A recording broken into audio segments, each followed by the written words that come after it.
Punishing Miss Primrose.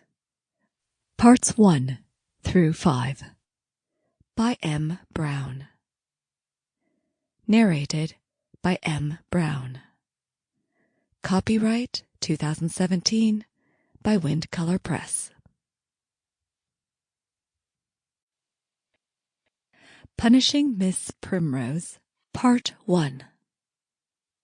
From his chair in the far corner of Madame Devereux's dim and tawdry parlour, Spencer Edelton, the third Marquess of Carey, observed the unhappy flutter of Miss Primrose's eyelashes as she stood before Madame Devereux.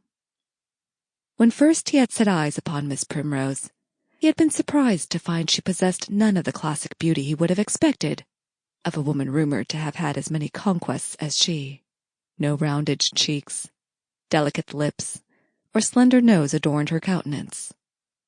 Despite her Scottish surname, her darker complexion and ebony hair suggested a mixed heritage.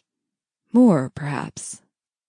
He frowned to think that both his brother Nicholas and his cousin William had been bested by such a strumpet.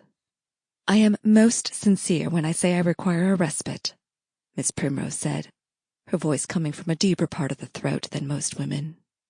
"My last spell as a mistress proved rather wearisome." "Mistress."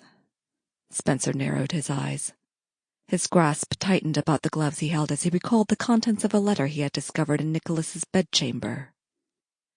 Mistress Primrose, it had begun. To calm himself, he turned his attention to the fake Persian carpet, the heavy damask curtains draped about the lone window, the tarnished candelabras tacked upon walls covered in worn, dull silk, and a long-case clock whose arms did not move. The surroundings reminded him of how remiss he had been in looking after his younger brother.